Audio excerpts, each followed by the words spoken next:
Ciao, buonasera a tutti. Come al solito controllo un attimo se sta partendo lo streaming, mi sembra tutto a posto. Bene, incominciamo a pieno ritmo. Se vi ricordate, avevamo concluso l'incontro di mercoledì dicendo in quali erano appunto i componenti principali di un rituale secondo Colin Renfrew, quindi diciamo quelle azioni che fanno parte delle azioni rituali e di cui noi possiamo comunque trovare anche delle tracce materiali quando andiamo ad analizzare, a indagare, a studiare un sito archeologico. Quindi le riassumiamo molto velocemente. La prima è la concentrazione dell'attenzione, ovvero il fatto che il rituale tende a concentrare l'attenzione di tutti i presenti per poter appunto condividere un'esperienza di tipo religioso, quindi a livello collettivo, sociale, per cui ci saranno degli accorgimenti per questo, ad esempio realizzare dei templi particolarmente monumentali, ad esempio utilizzare degli incensi, anche magari non in tutte le epoche si usavano incensi, ma comunque si bruciavano delle erbe, si faceva qualcosa che anche a livello sensoriale potesse, oltre che svolgere magari quelle funzioni di purificazione, comunque catalizzasse anche l'attenzione dei presenti a livello sensoriale a 360 gradi, quindi per esempio anche l'uso della musica, dei tamburi, dei canti. Quindi tutte queste cose fatte per catalizzare l'attenzione dei presenti e in qualche modo omogenizzarla, unificarla rispetto a quello che si sta facendo insieme. Il secondo punto era chiamato stabilire una zona di confine tra terreno e ultraterreno, perché abbiamo visto che lo spazio sacro assurge proprio anche a questa funzione, cioè è uno spazio separato, ma allo stesso tempo è un luogo in cui si può anche entrare in contatto col sacro, quindi con una dimensione trascendente rispetto all'ordinario. E nei rituali appunto si stabilisce la posizione, no, delle persone rispetto a questo, quindi il confine è ben delimitato, però allo stesso tempo c'è anche un punto di incontro. Un'altra caratteristica è la presenza della divinità, quindi la divinità viene, scusate, mi sono dimenticata di spegnere il riscaldamento, oggi un po' movimentato all'inizio, la presenza, così si sente meglio, spero, la presenza della divinità, quindi la divinità viene invocata attraverso appunto il rituale e tutti i presenti in qualche modo sentono a livello interiore chiaramente questa partecipazione, questa presenza.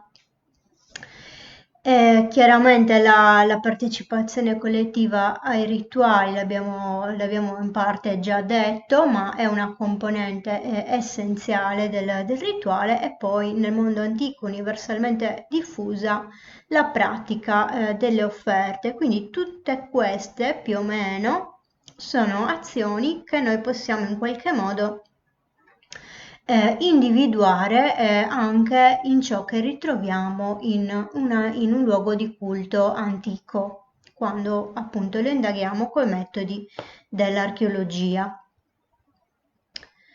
E vediamo di svilupparli un po' meglio a uno. Qua vi ho fatto alcuni esempi, in parte l'abbiamo già definito, chiaramente come abbiamo già visto anche nelle altre puntate, i luoghi di culto sono luoghi dedicati, quindi con tipi architettonici ben precisi, che chiaramente sono tipici di ogni cultura, di ogni civiltà e si trasformano, variano nel tempo, però diciamo che in un contesto sociale, culturale omogeneo noi abbiamo un'omogeneità di tipologie per quanto riguarda i luoghi di culto. Ad esempio, questo che vedete nella foto, per chi non lo conoscesse, è il tempio a Megaron di Domur de Orgia a Estersili ed è una tipologia, il tempio a Megaron, che appunto in età nuragica è utilizzata e diffusa come tipologia templare, anche se non nelle età più arcaiche, ma in un secondo momento si diffonde questa tipologia. Qua vedete il suo bel temenos, il recinto sacro, quindi che definisce lo spazio sacro, che separa lo spazio sacro dallo spazio esterno, come abbiamo detto, e poi vediamo anche che lo spazio interno anche è scandito in un certo modo caratteristico fino ad arrivare alla camera più nascosta, il Sancta Sanctorum, dove era situato probabilmente anche un altare. Oggi rimangono dei banconi.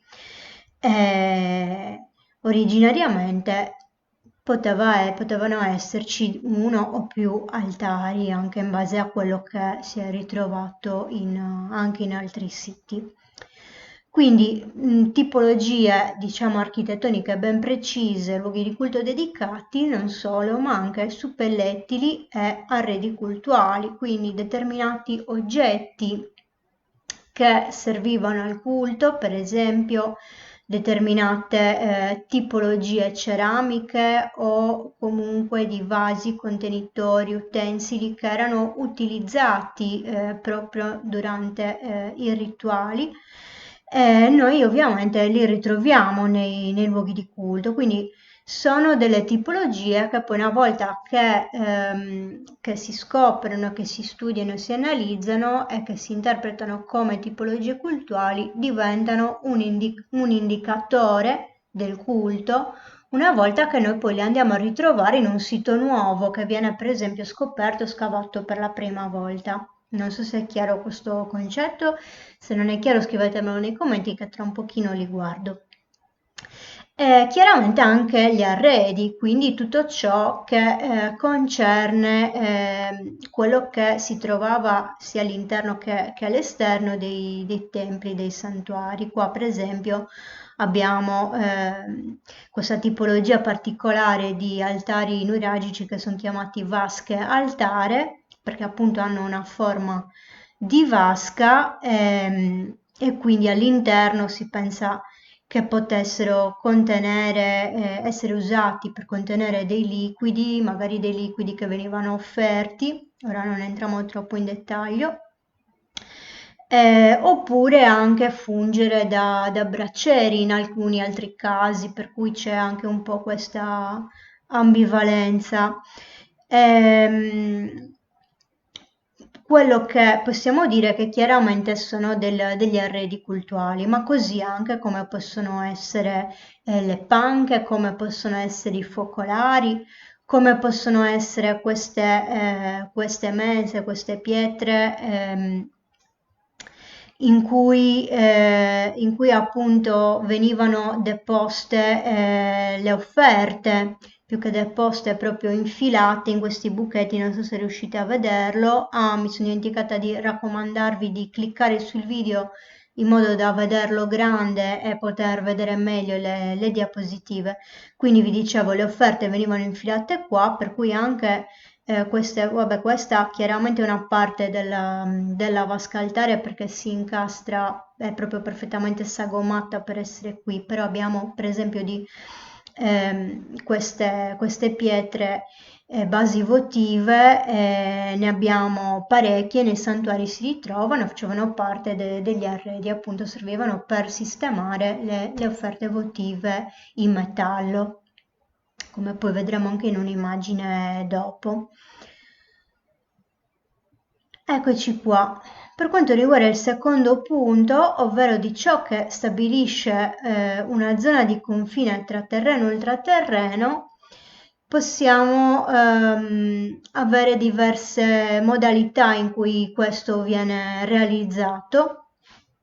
Una è l'uso di simbologie esplicite, che però non sempre le abbiamo. Vi ricordate che abbiamo parlato, non mi ricordo se l'altra volta o ancora prima, di iconografia e aniconismo, quindi non sempre sia la divinità che alcuni concetti vengono rappresentati in forma iconografica o simbolica, ma alle volte sono rappresentati in forma molto più criptica, oppure non c'è comunque una rappresentazione che noi possiamo identificare. Però in alcuni casi abbiamo le simbologie esplicite, quindi quale simbolo più esplicito della cosiddetta falsaporta per rappresentare proprio questa zona di confine.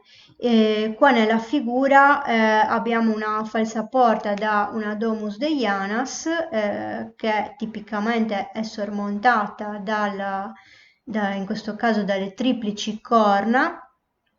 Questo simbolo della falsa porta è una porta, come potete vedere, una porta scolpita, ma che non è, cioè non è reale, nel senso che non dà veramente a un ulteriore vano, ma è simbolica, cioè rappresenta proprio quella zona di confine, quel punto di passaggio. La stessa cosa possiamo probabilmente dire anche per le stele delle tombe dei giganti, che hanno questa preeminenza rispetto alla facciata. Mi scuso se qualcuno di voi non conosce le tombe dei giganti, come sono fatte, ne parleremo magari in una delle prossime puntate. E anche in questo caso questa enfasi che viene data alla porta probabilmente perché è la porta che divide i due mondi, ok? Ma possiamo probabilmente avere anche delle altre simbologie, per esempio i betili che stanno agli ingressi e così via. La definizione dello spazio sacro l'abbiamo già vista diverse volte, ve ne ho parlato anche poco fa, quindi un qualcosa che appunto delimiti chiaramente questo spazio, quindi solitamente un temenus, un recinto sacro oppure degli altri elementi. I rituali di consacrazione dello spazio anche sono importantissimi e questi non sempre li possiamo identificare archeologicamente, perché chiaramente solo una parte delle azioni rituali lascia una traccia materiale e solo una parte riusciamo a interpretarla correttamente. Quei rituali di consacrazione dello spazio che normalmente lasciano più tracce sono quelli che chiamiamo i riti di fondazione. Riti di fondazione normalmente, ad esempio nell'ambito nuragico, abbiamo un'ampia casistica di questo tipo di rituali. Normalmente si trattava di seppellire al centro di un vano, di una camera, che poteva essere, cioè sono stati ritrovati sia nelle cosiddette capanne circolari, cioè negli edifici a pianta circolare, nei villaggi nuragici, sia all'interno proprio delle camere dei nuraghi, sia all'interno dei pozzi nuragici. Quindi questi rituali di fondazione prevedevano la deposizione di un contenitore al centro che veniva sotterrato, rotto ritualmente per far defluire il liquido e poi lasciato lì e ricoperto accuratamente. Quindi questo è un esempio di rituale in cui viene in qualche modo consacrato lo spazio poi per l'uso che verrà fatto di quello spazio. Poi possiamo avere appunto delle pratiche di purificazione, ad esempio attraverso l'acqua e il fuoco, perché vi ho scritto questo perché chiaramente l'acqua e il fuoco sono i due elementi che universalmente penso ci aggiungo un quasi perché mi lascio il beneficio del dubbio, in quasi tutte le civiltà umane noi abbiamo rituali di purificazione usando l'acqua e il fuoco. Chiaramente l'acqua e il fuoco non sono in opposizione tra loro, ma sono complementari e quindi a seconda del tipo di purificazione che serviva si utilizzava l'uno o l'altro. In ambito nuragico noi, dato che abbiamo ampie casistiche di focolari rituali e di pozzi di fonti che, come abbiamo già detto altre volte, sono legati al sacro, possiamo presumere, chiaramente è una nostra supposizione, che entrambi questi rituali, cioè che rituali con entrambi questi elementi venissero praticati, anche se poi andare a ricostruire le cose più nel concreto non è sempre facile, però insomma qualche ipotesi si può fare. Per esempio, vi faccio un esempio, a Romanzeso abbiamo questa grande vasca, anzi più che vasca la potremmo chiamare piscina, anche se il livello dell'acqua era molto basso, e con questa grande gradonata per cerimonie pubbliche, ecco, possiamo ipotizzare che là si svolgessero delle sorte di abluzioni e quindi di bagni rituali, probabilmente anche con fini di purificazione. Così come possiamo ipotizzare chiaramente per altre vasche. Ok, guardo un secondo se ci sono domande, così vediamo se si rispondere al volo. Ops, cosa sta combinando questo? Scusate, ma allora, buonasera, tutto bene? Ciao. Bene, non vedo domande e andiamo avanti. Partecipazione collettiva e sforzo comunitario è un altro degli elementi fondamentali. Infatti, se ci riflettiamo un attimo, può sembrare una banalità, ma le più grandi realizzazioni architettoniche che l'uomo ha fatto in tutta la storia dell'umanità sono sempre luoghi sacri, sono sempre templi, santuari. Io sono stata da poco in Egitto, quindi ecco, sicuramente la grandiosità di quei templi non era, cioè i palazzi reali a confronto non erano niente rispetto alla grandiosità dei templi. È così più o meno in tutte le civiltà. In ogni caso abbiamo sempre che è, diciamo, un fenomeno antropologico universale il fatto che ai luoghi di culto venga riservata tutta questa attenzione, tutto questo sforzo collettivo, comunitario, proprio per rispetto di quei principi che abbiamo visto nelle prime puntate, cioè l'importanza per l'uomo antico di collocarsi rispetto al sacro, rispetto alle leggi del sacro, al proprio posto, la necessità di onorare queste leggi, di onorare il divino e quindi anche con profusione di grandi sforzi collettivi per fare il massimo che potevano. Ok? Quindi quando noi vediamo un edificio particolarmente monumentale, normalmente abbiamo un indizio che, ovviamente se non conosciamo la tipologia e niente, sto dicendo a livello teorico, che potrebbe trattarsi di un santuario. Qua abbiamo l'immagine aerea di una parte, perché in realtà è molto più vasto, del santuario nuragico di Santa Vittoria, che già soltanto per l'estensione di tutta l'area che era dedicata a edifici di culto, a luoghi per ritrovarsi durante le feste, fa capire quale poteva essere l'importanza dei santuari, che come abbiamo detto fin dall'inizio ovviamente hanno sempre anche un'importanza sociale, economica, come punto di riferimento della società. Quindi, scusate, qua ci manca uno spazio, e anche il fatto che normalmente nei santuari troviamo delle infrastrutture per ospitare o comunque ammettere un gran numero di persone. Chiaramente non in tutti i templi, non in tutti i santuari, ci potevano essere anche i santuari rupestri o campestri, magari più piccoli, ok? Però diciamo che questi due elementi, la partecipazione collettiva e lo sforzo comunitario, sono tra gli elementi principali dei santuari, almeno di quelli più importanti. Andiamo avanti. Qua, scusate, ma mi sono dimenticata di togliere questa slide dall'altra volta.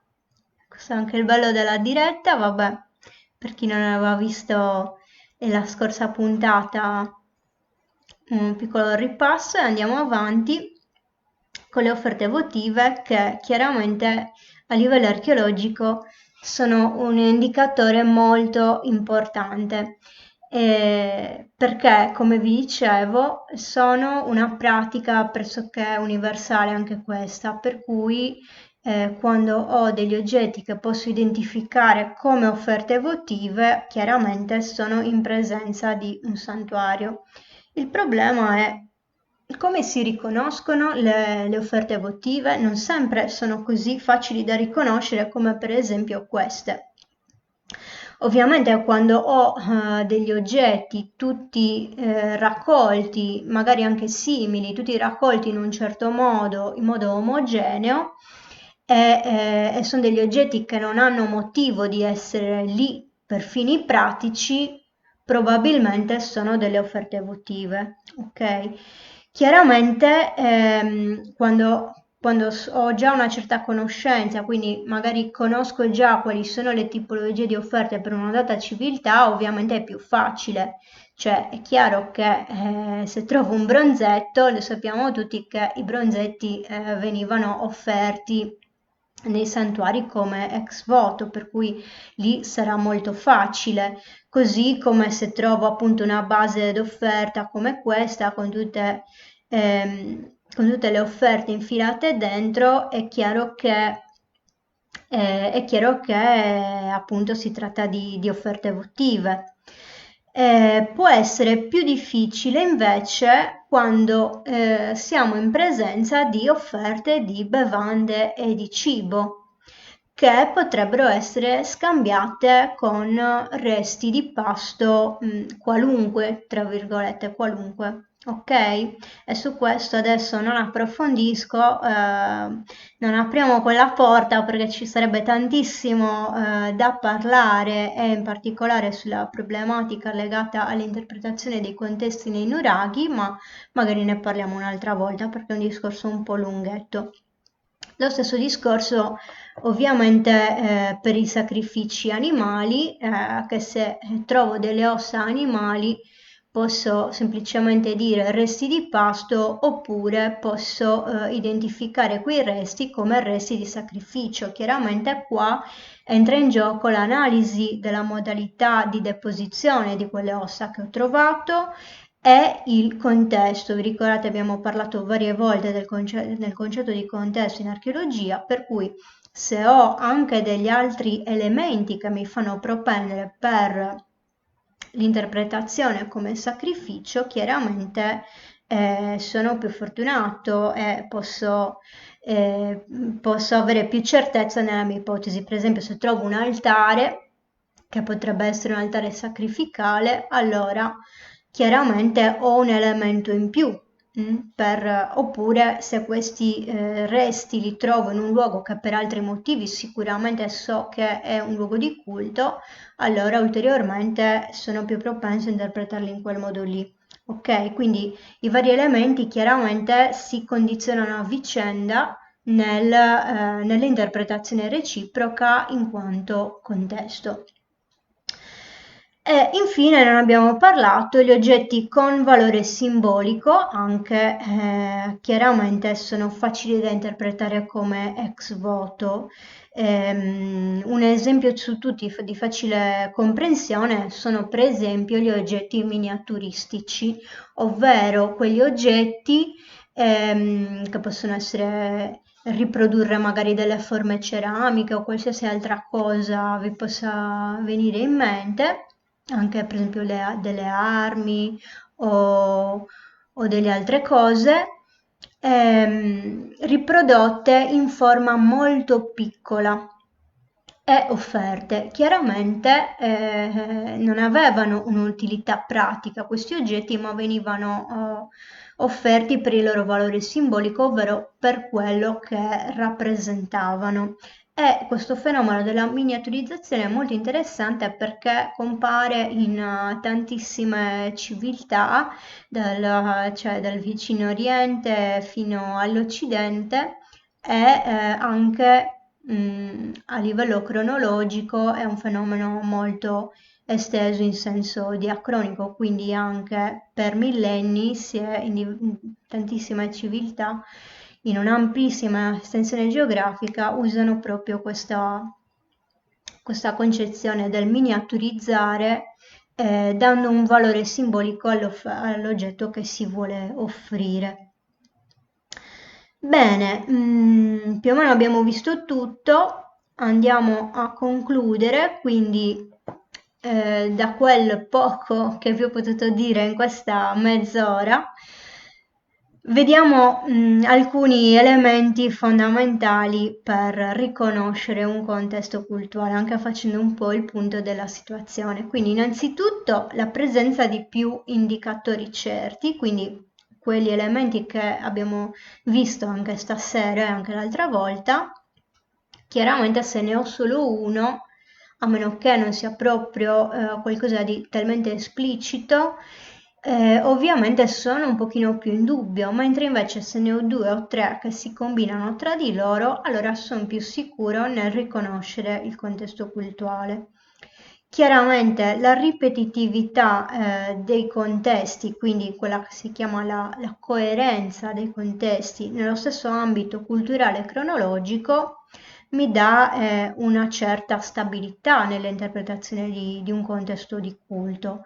Cioè, per farvi un esempio chiaro, facciamo l'esempio dei pozzi sacri, ok? Quindi io ho un determinato tipo architettonico che si ripete in modo, anche se non sempre uguale, però almeno gli elementi principali sono analoghi. Ho un certo tipo di ceramica, per esempio, che viene ritrovata, quindi afferente a un determinato range cronologico. Ho determinati tipi di offerte votive, per esempio i bronzetti, per esempio le spade votive e così via, che trovo praticamente quasi sempre. E così io ho che i contesti sono ripetitivi e quindi una volta che ho questa situazione, se ne vengo a trovare uno nuovo, chiaramente farò molto in fretta a identificare di cosa si tratta. Ok? Un altro aspetto molto molto interessante, di cui non sempre si parla con il giusto approfondimento, è il discorso della continuità di culto tra le diverse epoche e quindi il verificarsi di fenomeni sincretistici. Quindi cosa significa? Significa che spesso il luogo sacro, anzi nella stragrande maggioranza dei casi, il luogo sacro attraversa diverse epoche, tra loro anche molto diverse, a volte anche coprendo un arco cronologico di millenni, a volte arriviamo sino ai giorni nostri addirittura. E quindi chiaramente in tutto questo tempo cosa resta? Resta la sacralità del luogo e il legame di quel luogo con gli abitanti del luogo stesso, ma come sappiamo le culture cambiano nel tempo per i processi storici, diciamo, fisiologici, naturali di ogni cultura e di ogni civiltà, e quindi anche la religione è cambiata ovviamente dal Neolitico a oggi, ma spesso, cioè spesso, in parecchi casi i luoghi sacri rimangono gli stessi. Alcuni elementi dei culti più antichi, quindi, per un processo quasi osmotico, travalicano quello che è il loro ambito strettamente cronologico per andare a essere reiterati anche e ricompresi in culti più recenti. E per capirci meglio, sono quei relitti di culti antichissimi che ancora oggi troviamo in certi culti cristiani qua in Sardegna. Perché vi parlo di culti cristiani? Vediamo se vi ricordate quello che abbiamo detto le altre volte. Chiaramente la religione cristiana è una, cioè perlomeno se parliamo di religione cattolica è una, ma all'interno della religione cattolica ci sono i diversi culti, quindi i diversi culti delle diverse Madonne, dei diversi santi, che come sappiamo ognuno ha sue caratteristiche proprie. Ecco, quindi tornando a bomba, in diversi culti cristiani in Sardegna, tutt'oggi o comunque fino a pochi decenni fa, si trovavano relitti di culti antichissimi, probabilmente risalenti addirittura forse anche a prima dell'età nuragica, per dire, e mi riferisco magari a certi culti legati alle rocce e così via. Bene, mi sembra che più o meno abbiamo detto tutto. Questa bella foto che ho messo è il vano E del nuraghe su Mulino in corso di scavo. Vi ricordate, vi ho fatto vedere spesso l'immagine della ricostruzione del rito del nuraghe su Mulino, ma forse c'era anche nella slide sbagliata di prima, eccolo qui. Quindi praticamente questa ricostruzione è stata fatta a partire da ciò che è stato ritrovato negli scavi. Quindi qua possiamo vedere la superficie di uno strato completamente ricoperta, disseminata di lucerne votive che quindi venivano offerte in questo vano probabilmente, anzi togliamo anche il probabilmente, ho un po' la deformazione professionale dell'archeologo, quindi devo sempre mettere qualche frase che ci dice che non siamo certi. Questa azione ovviamente di deporre le lucerne lì in questa sala del tempio era un'azione rituale, no? Rituale di offerta anche allo stesso tempo, però possiamo poi ipotizzare che magari venisse svolta al termine di una processione. Questa è una delle ipotesi, perché queste sono appunto delle lucerne. Ok, giusto, mi piaceva molto questa foto, ve l'ho voluta mettere per farvi capire cosa si può presentare ai nostri occhi poi quando andiamo a scavare uno di questi luoghi, per cui iniziano a emergere delle cose e non subito possono essere interpretate correttamente, ma magari bisogna anche scavare un po' prima di capire davanti a che cosa ci troviamo. Bene, concludo qua. Vediamo se ci sono domande. Ci vediamo lunedì 30 marzo. Adesso devo un po' decidere gli argomenti della settimana prossima. Come vi dicevo, commenteremo un sito alla volta in ogni puntata. Quindi faremo una specie di tour virtuale. Controllo un secondo le domande. Ok, allora, visto tutte queste strutture diverse, ci sono casi in cui si può parlare di luoghi dedicati ai riti di incubazione. Questo dei riti di incubazione è un argomento un pochino lungo, Marco, ho sforato quasi 10 minuti, quindi dato che è un argomento molto interessante, ci dedichiamo, mi sa, una delle prossime puntate, ok? Quindi ti risponderò prossimamente. Poi vediamo se ci sono altre domande. Bene, non vedo altre domande. Mi raccomando, anche per chi guarderà il video dopo che finisce la diretta, fate comunque le domande nei commenti perché posso rispondere o nei commenti oppure in un'altra delle prossime puntate. Bene, ragazzi, io vi saluto e ci vediamo lunedì. Ciao a tutti. Ciao.